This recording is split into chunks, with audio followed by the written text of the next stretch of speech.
I'm Bill Payne, and I'm here this morning at the Saugerties High School on December 5th, 2017 at 9:30 a.m. with Cliff Snyder, a World War II veteran. Good morning, Cliff. Good morning, Bill. Could you tell us where you were born and tell us about your early life? Well, yes. I was born in a little hamlet up called High Woods in the town of Saugerties in New York State. And it was just maybe 200, 250 people living there at that time. And my father was Louis Snyder, and he was married to Nita Mitchell. And I had two older brothers who also served in the Army in World War II. In fact, they were also in the infantry. So all three of us served in the same branch of the Army. I attended a one-room school up in Saugerties, in High Woods, actually. And then I went to Saugerties High School. We graduated in 1943. From there, I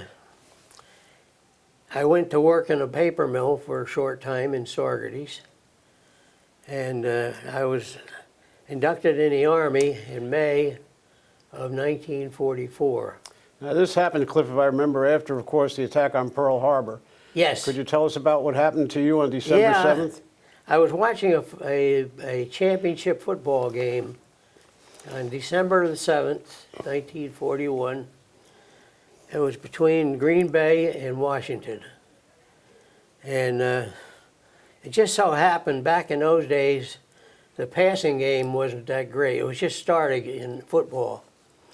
And Green Bay came up with a guy by the name of Cecil Isbell, quarterback, and Don Armstrong, a wide receiver. And he was about 6'6". And the first play, they received the ball, and the first play, he threw a 40-yard pass, and there was nobody covering him. And you were listening to this on the radio, right? Yeah, this is on the radio. There's no TV back in those days. Yeah, right. But the game wound up something like 78-0. It was one of the poorest games I ever watched. But in the middle of the game, there was a news break, and they announced that Pearl Harbor was being bombed, and by the Japanese. And my two brothers had just finished a year with the 156th Field Artillery out of Kingston down at Fort Dix, and they were released in June, and they were home about 6 months. And my mother and father were in church at the time. And I was stunned by the announcement. But when my folks came home, I told them that Pearl Harbor was attacked. And my mother, she really got upset because she knew that Eddie and Roy, they were now in the reserves. Yeah. And this was before the war, you know. They put the year in. Yep. And they were exempt from the draft because they served as a year. And it wasn't, I think about 3 weeks later, they were both gone. They were both called back into the Army. Yeah. And then they continued to serve throughout the war. Yes, sir. Eddie went into the 29th Infantry Regiment in Fort Benning as a drill instructor down there. And Roy went into the 4th Armored Division up in Pine Camp. And so within 2 weeks, they were back in the Army they again. were back in the Army. Because war was declared by President Roosevelt. The next day, The next day, yeah. Yeah. And at that time, you were only 16 years of age, right? Yeah, 16 at the time. Yeah, I was a junior in high school. In 1942, your dad became ill?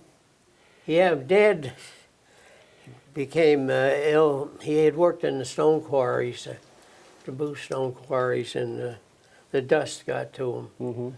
His lungs filled up with bluestone dust. And he eventually died in May of '43. And I graduated in June, in the next month. So my poor mother, she was a farm girl and had no idea about business or anything. And So she finally got a job. She in a dress factory in Saugerties, and she had no idea. We were deep in debt because Yeah. Dad had served quite a few months in the hospital, Yeah, yeah, and yeah. It's, He you had was- mentioned to me when we spoke that in October of '43, you were given a 6-month deferment because of the hardship of your family. yes, yeah. Right. But then eventually you were reclassified to We 1A. had to sell. Yeah. They had 3 parcels of land right there in High Woods, Yeah. about 13 acres altogether, which we farmed, you know. And then he had 2 wood rots, Yep. and so she knew nothing about business or anything, and so they gave me a 6-month deferment, Yep. and I finally was drafted in May of 44. I'm May sorry, of '44. 44, Yep. and. We reported to Fort Dix, New Jersey. Yeah, I went down to Fort Dix. I was Yep. there 6 days. And then I moved on to Fort McClellan, Alabama. And I went into what they called the IRTC, Infantry Training Replacement Center. There were about 4 of them established. What happened, the war broke out in North Africa, and of course Italy and Sicily. And the infantry was hit very hard, and they needed a lot of replacements. And for some reason or another, the Army never planned for that.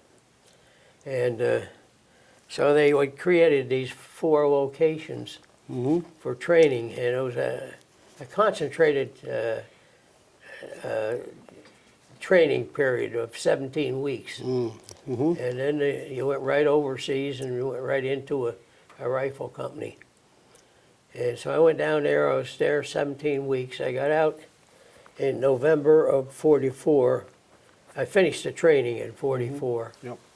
And I reported to Fort Meade, Maryland, where they outfitted me. And then I went up to Camp Shanks, which is just south of West Point. Oh, yeah. And then I shipped out of New York. And I landed in Liverpool, 7 days from New York to Liverpool.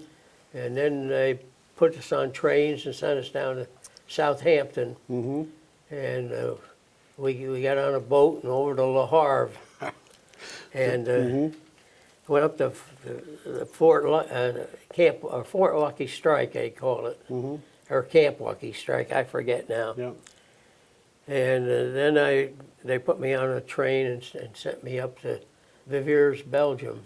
Now, Camp Lucky Strike was the camp that the incoming soldiers went to. Yes. I take it yep. was named after the cigarette? Yep.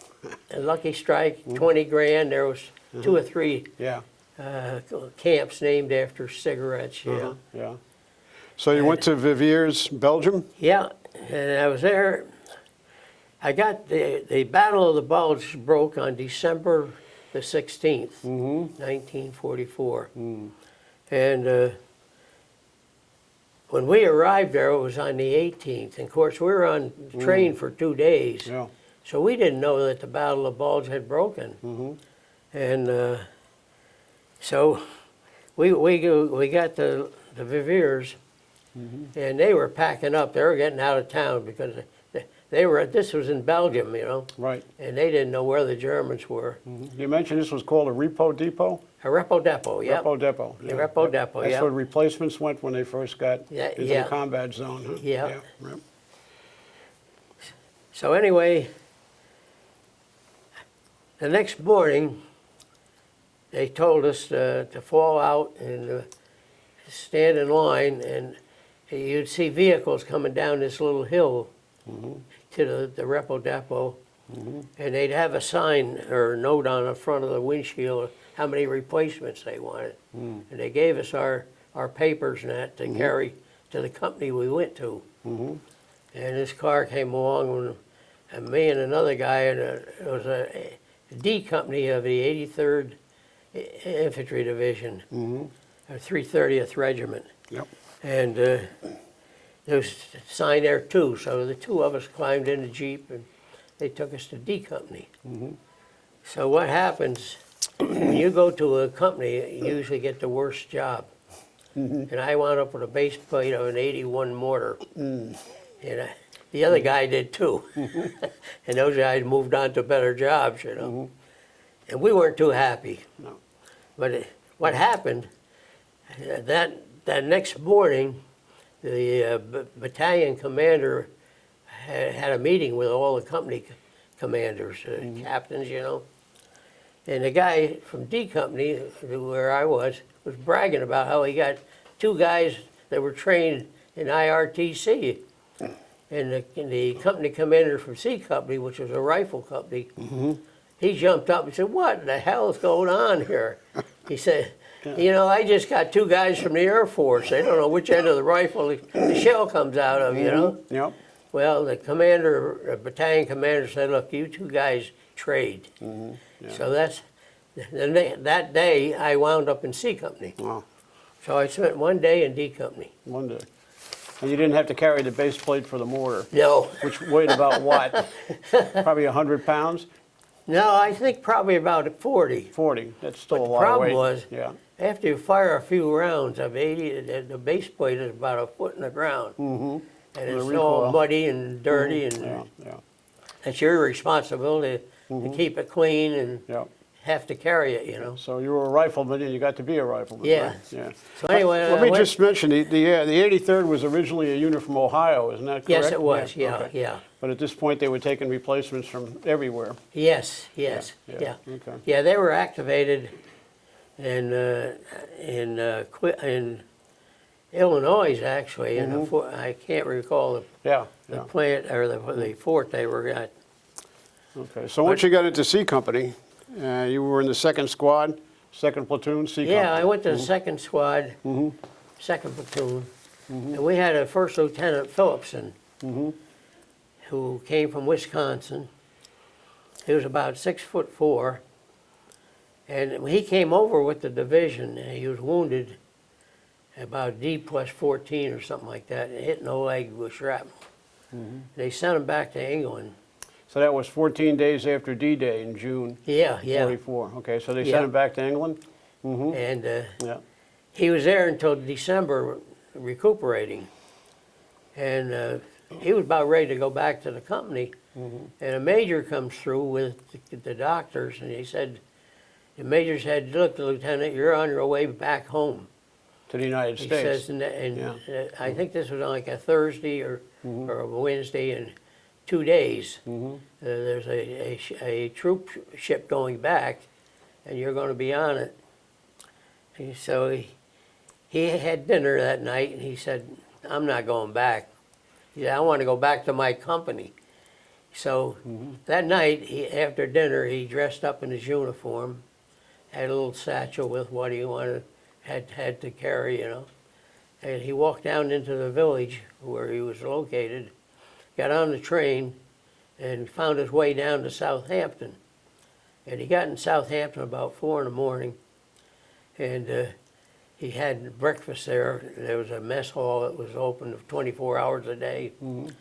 And he walked down to the dock, and here comes a platoon sergeant with a group of about 20 replacements just back over from the States. And he walks up to the lieutenant, this platoon sergeant, and he says, "You going over to Harvey?" He said, "Yeah."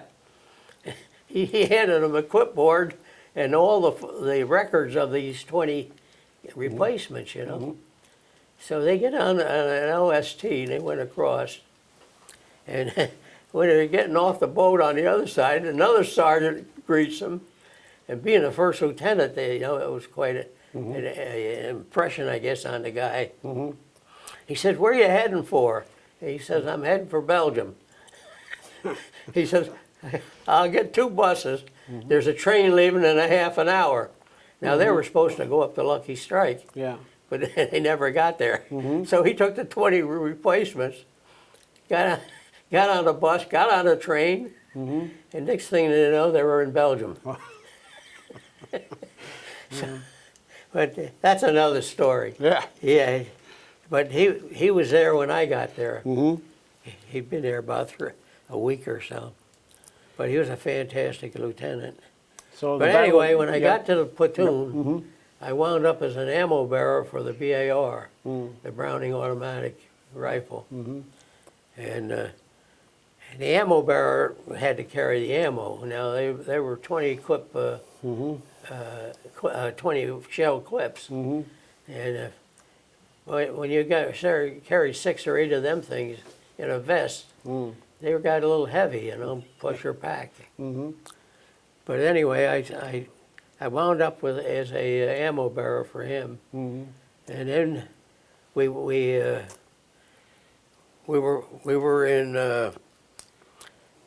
And you mentioned that January 7th. we were in Luxembourg at the time. Luxembourg, yeah. That's where I joined That's the where you 83rd joined, yeah. Infantry Division, and.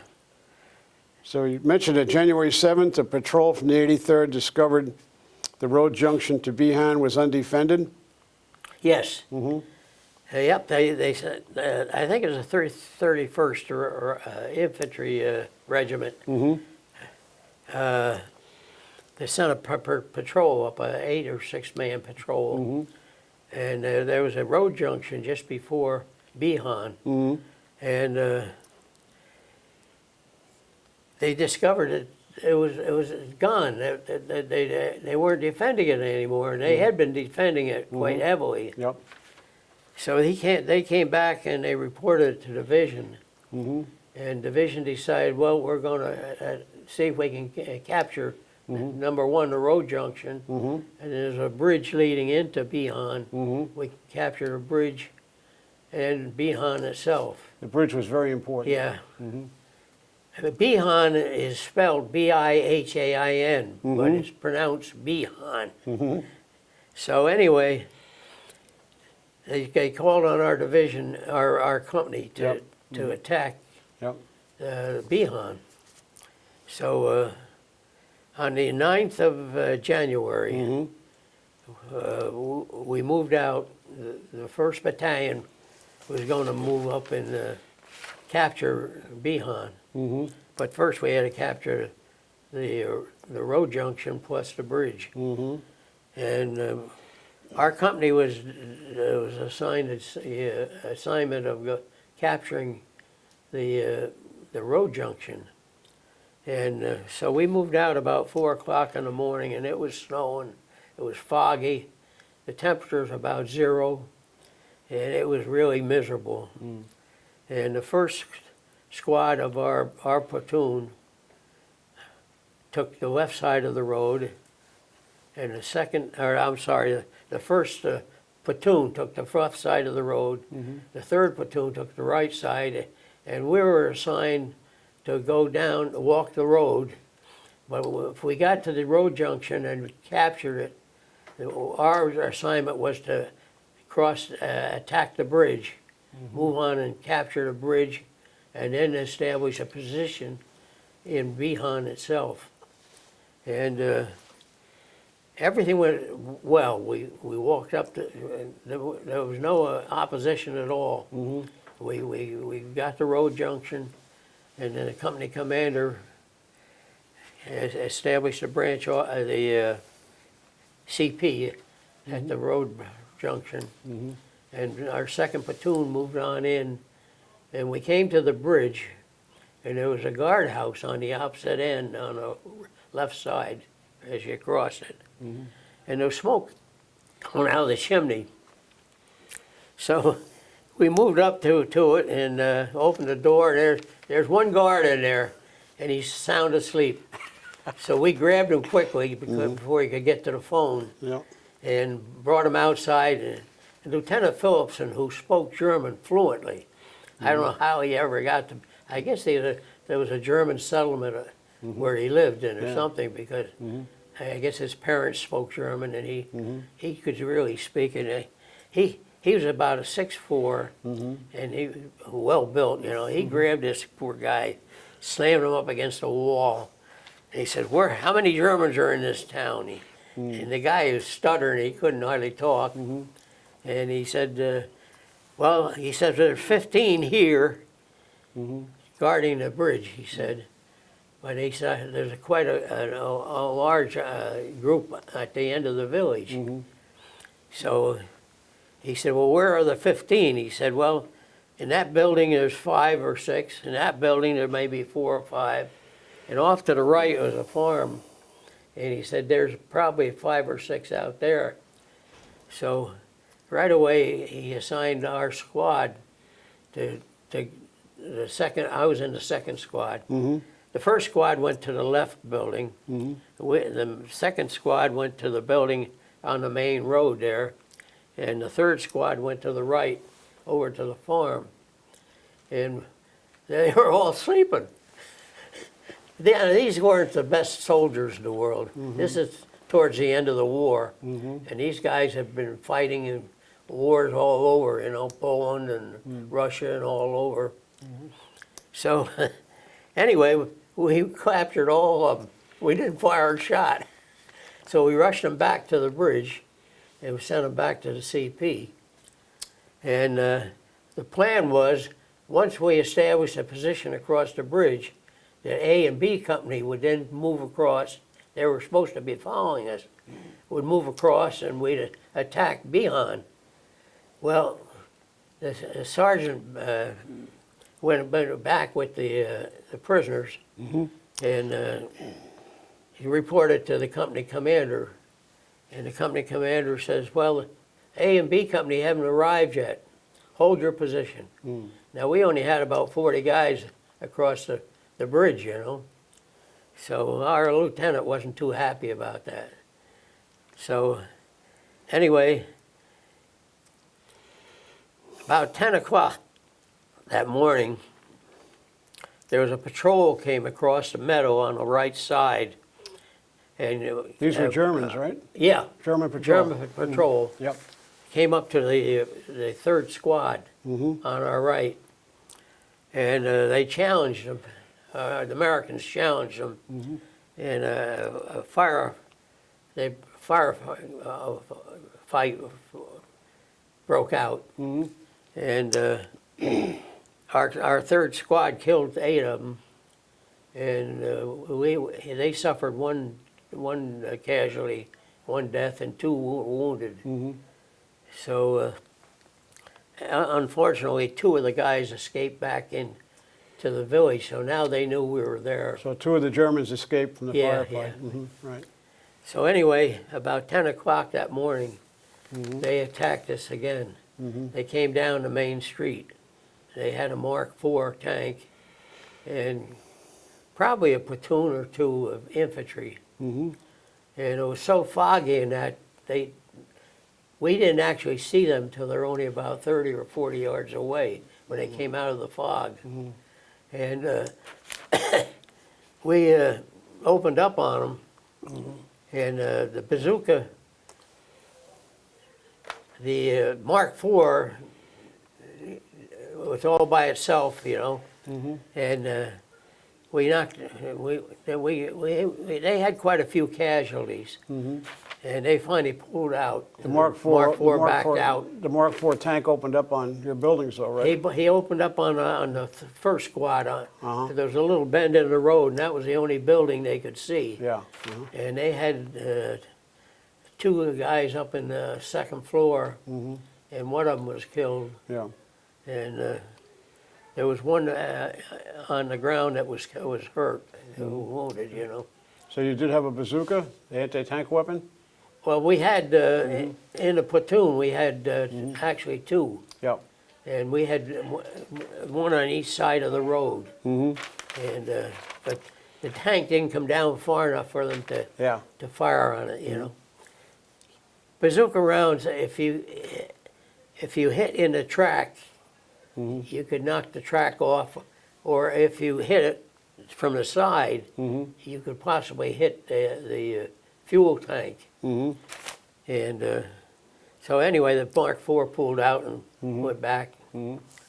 So Lieutenant Phillipson was very unhappy.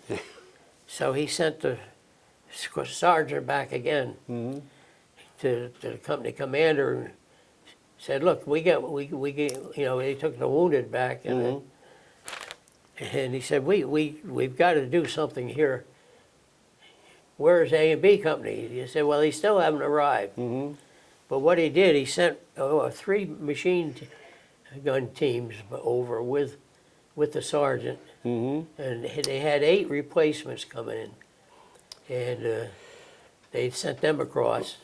Of course, they brought us K rations, which weren't too good. No coffee. And they sent an observer for the 81 mortar from the D Company. D Company had arrived, but no rifle company said. So anyway, Lieutenant Phillips, well, he had to accept that decision by the company commander, you know. So the night of the 9th, it wasn't too bad. And the morning of the 10th, it was kind of quiet. But then around noontime, they hit us again. But this time they threw a few more troops. Of course, we had the 3 machine guns set up, and that helped us a great deal. And again, they come out of the fog, maybe 30, 40 yards away from us. Wow. And we really did a job on them there. I know the BAR guy I was supplying, I don't know how many, I think he fired 4 clips, which was 80 rounds. 80 rounds, yeah. And I don't know how many he hit, but I imagine he hit a few of them, you know. Yep. But there was a lot of casualties that day. Yeah. The enemy was firing mortars at you also. Yes, they were firing mortars. I don't think there was any artillery come in on the second day. But then after that was over, Lieutenant Phillips was really teed off. He said, we got to get out of here or do something. A and B Company has to come, you know. So he went back to the company commander. Yep. And he said, you know, we can't stay there. We got to do one or the other. Either A or B Company has to come in, you know. He said, well, they're coming in right now. He said, A and B Company. He said, we're going to attack it the next morning at 8 o'clock or 9 o'clock. So, and then they sent back some more replacements, and they sent it. They had the 80, not 81 mortars, but the 4.2 chemical inch mortars. chemical mortar. Right. Chemical mortar company. We found out in our research they were developed in World War I to fire gas shells, which is why they called them chemical mortars. Yeah, right? yeah. But they were very big, 4.1 inch in diameter. And they were very potent. Oh my God! Yeah. When they hit, man, you feel the ground shake, you know. Really. Yeah. So he sent an observation guy over to direct the fire on with the chemical mortars. Plus we had the 81 mortar guy there. We didn't have any artillery support at that point in not at time, all, just mortars. And so it quieted down that night, and the next morning we were getting ready to attack in the morning. A and B Company moved across during the night. At about 4 o'clock in the morning, they moved across. B Company went to our left. There was quarries and things like that up there. And A Company went around to the right. And we're getting ready to attack, you know. At 9 o'clock and 8 o'clock, they attacked us. We started getting artillery and mortar fire. And they fired for about 15 minutes, I guess. That's before you could start your attack. Yeah. Yeah. Before we could attack, you know. But they didn't know that A and B Company were over. They thought it was just a small group at the edge of the town. So we opened up on them. They really hit us with a lot. They must have had 1 or 2 regiments move in. And You mentioned they wanted to catch that to take over that road junction again. You mentioned that the artillery and mortar fire from the enemy pounded your positions for about 10 minutes. Yeah. And then it was followed by a large-scale assault with 5 enemy tanks and about 200 enemy soldiers. Well, there was more than that, really. Yeah. Wow. I would say there was at least a regiment, maybe 2 regiments Wow. attacked us. And all these tanks, right? Yeah. Yeah. And a Mark IV came down, and a Tiger tank was behind it. Mm-hmm. The Mark IV, our bazooka guy knocked out, Ah, yeah. and on the main drag there. You said it went up in flames, huh? Yeah. And the Tiger got hit and knocked the track off. Mm-hmm. It had to be another bazooka, you know. Yeah. And that went up in flames. Mm-hmm. And there was a very good battle there. B Company was really getting hit to our left. A Company, I guess they were surprised that we were there to begin with, but A Company was able to work around and hit them on the flank. And that destroyed their effort completely. They withdrew. They withdrew. But oh my God, I think we had 128 casualties in our battalion, and they had over 500 casualties. The enemy. 550, I think it was. Wow. Yeah. And they finally withdrew, and we drove them out. By 2 o'clock that afternoon, the battle had ended, you know. And then a new battalion came in to replace us. Yeah. And fortunately, we were on the main road, and our company commander, Captain Gifforder's name was, he said, okay, when that battalion unloaded, he said, you guys get on these vehicles, and we'll get you the hell out of here, you know. Yeah. After 3 days there in Bihan, that was enough. Yeah. We had quite a few casualties. But it was a small town, had a church, and maybe 2 or 3 stores. There was more farms around it, you know. Yeah. And to this day, it still is a small town. They have a museum there now, and I am the only person they could locate of the 40 first soldiers that got into town. So they asked me if I would write up a history on it, and I wrote up a history on it, and I also drew a map of our positions on it and everything. And so I am now Exhibit 1 in the museum. So this is why this presentation is being made. Yep. But it was some experience. I was 19 at the time, and it was a really an experience to go through, you know. Yep.